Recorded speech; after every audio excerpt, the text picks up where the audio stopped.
continuing fallout from the Epstein files release. The Justice Department released another 3 million or so pages of documents. There are another 2.7 to 3.5 million pages that Pam Bondi just decided, tough luck, she's not going to release. That's a topic for another episode. But there's so much information in this latest tranche of Epstein documents that it kind of changes the narrative in a lot of ways. We're going to talk about this with one of the country's foremost experts on Epstein. That's Nick Bryant. Nick is director of Epstein Justice. He's an accomplished activist and writer. He's been published in multiple journals. He's on podcasts and TV shows all over America and the author of several books. Nick, thanks for joining us. Great to be with you, John. Nick, let's start off with accountability.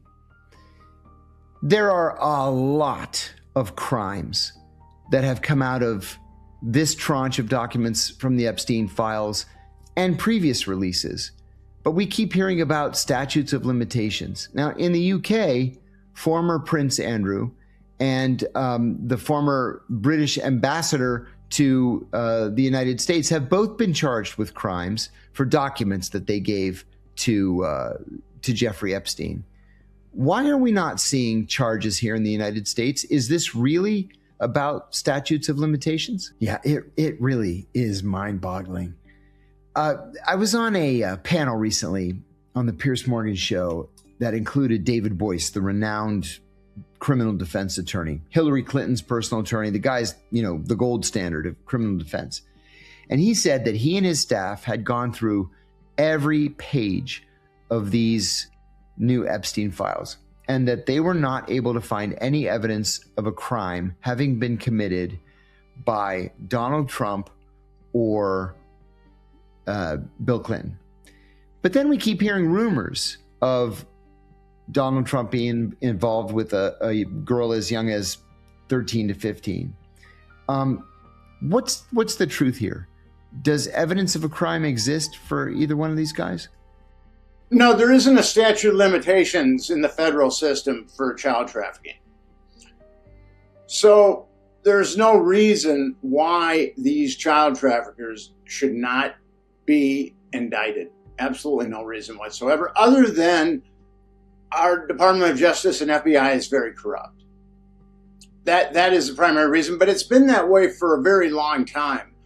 People talk about this latest tranche of documents, and granted, there's some stuff that's come out in this latest tranche that is very horrific, and it corroborates a number of the things that I've said over the years.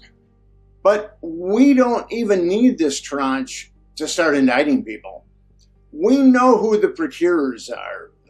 Sarah Kellen, Adriana Ross, Leslie Groff, Nadia Marcinkova. They know about Epstein's entire operation. They knew who the perps were. They knew who was blackmailed. They knew who the victims were.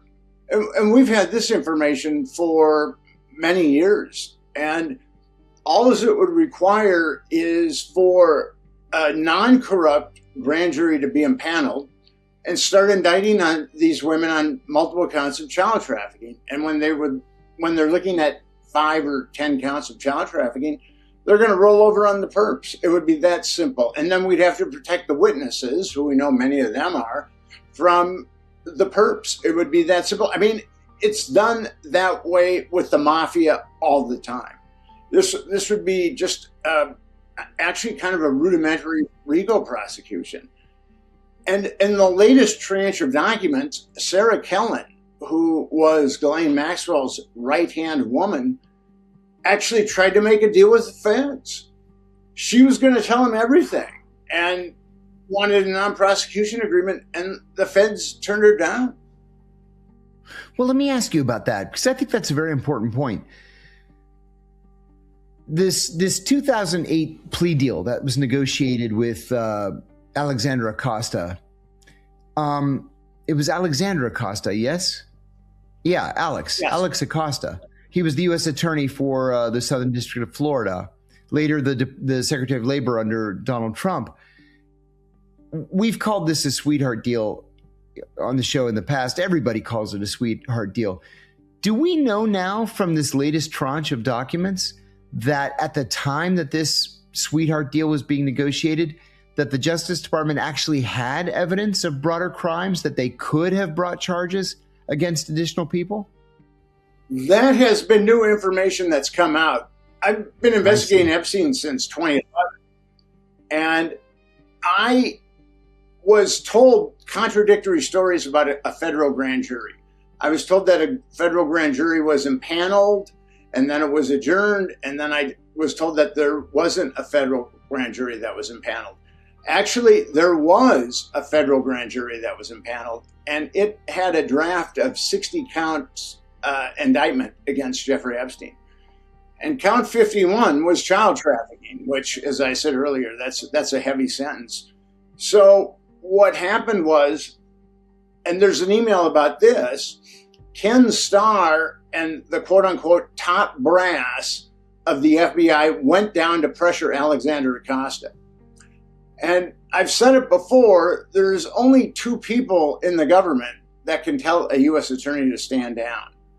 One is the Attorney General and one is the President. Now, Alexander Acosta isn't going to go out on a limb and cover up a nationwide pedophile network unless he's told to. And actually, this latest tranche said he was pressured to. Alberto Gonzalez, as the Attorney General, he's not going to go out on a limb and cover up a nationwide pedophile network unless he is told to. So the buck stops at Bush 2. That's where these orders emanated from. Boy, oh boy. Do the files, Nick, reveal missed opportunities, let's say, by federal agencies, times when investigators could have pursued stronger charges or charges against different people but elected not to?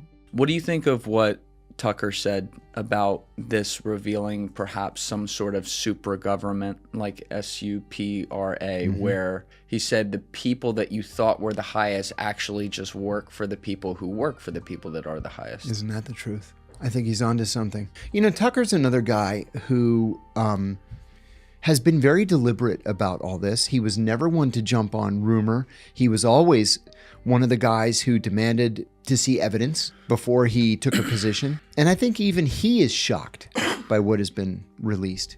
And, you know, there are a million other little strings that haven't been pulled yet. Don't forget, there are still reportedly between 3 and 3.3 million documents that have not yet been released. Yes. That Pam Bondi has said won't be released. She's going to defy a bill passed 419 to 1 in the House and 99 to nothing in the Senate and signed by the president. And she's just going to say, no, I'm not going to do what the bill commands me to do and release these documents. Do you think she's saying that, or that's coming from above her? It has to be coming from above her. It has to be. One of these little strings that I've been trying to focus on involves Catherine Remler, who was the Obama administration's White House counsel. 11,500 emails. First of all, what the fuck, right? Like, does she do nothing all day long as the White House counsel other than chit chat with Jeffrey Epstein? Number one. Number two, there's one email that she sent him saying,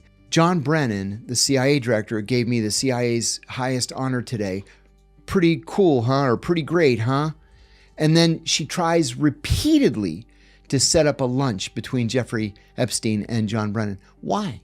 To what end? And there's a bigger question here too, and that is, what kind of judgment did these people exercise? This woman is supposed to be the president's personal legal advisor, his personal attorney, and this is what she's doing. And I have a theory that I'm confident about. Why would she be so close to John Brennan of all people? Because every Tuesday morning at 7 o'clock, John Brennan chaired the Kill List meeting. And we know that the Kill List committee was chock full of attorneys, White House, NSC, CIA, DOJ, just to make sure that, yeah, you can legally go out and just kill these people this week. And then we'll meet up again on Tuesday and come up with another list of people to kill.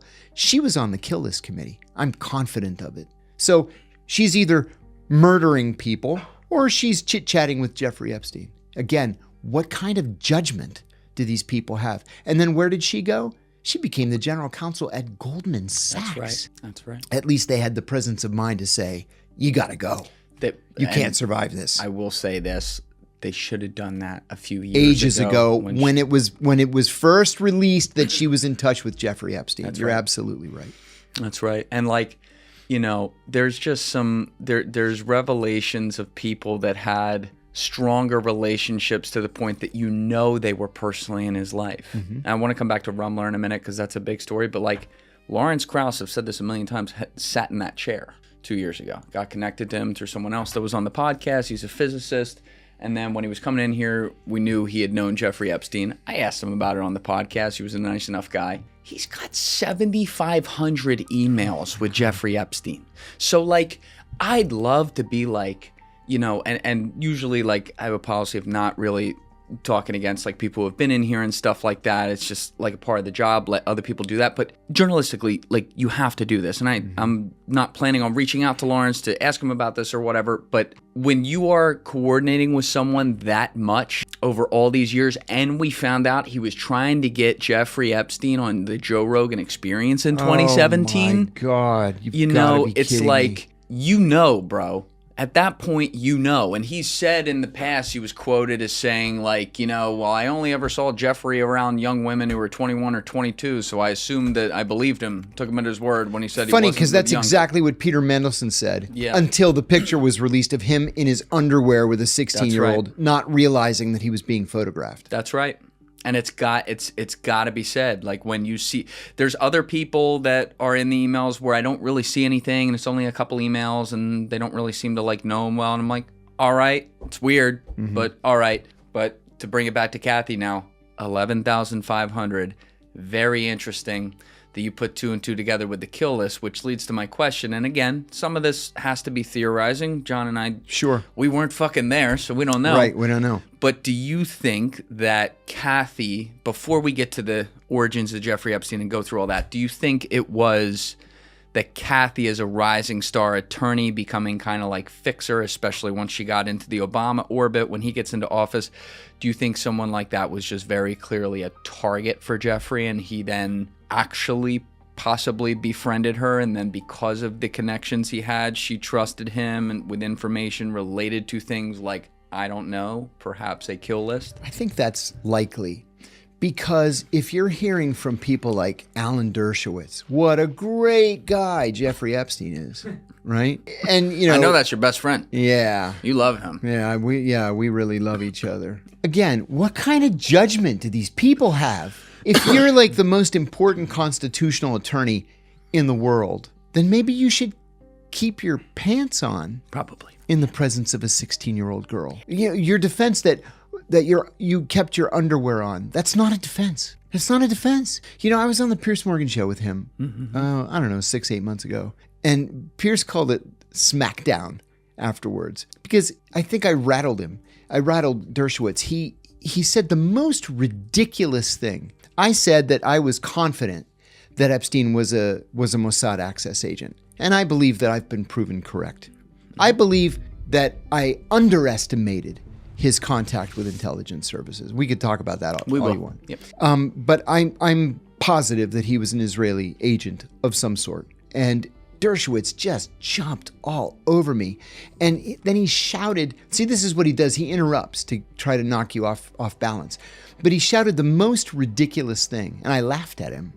He said that he was Epstein's attorney, and if Epstein was a spy for the Mossad, he could have gone to the White House and he could have gotten him a lighter sentence. And it's I would have hung him from a tree. No, John. Yeah, that's right. That's right. You think going to the White House and admitting that your client is spying for a foreign power on you. That's right. That's going to get him leniency.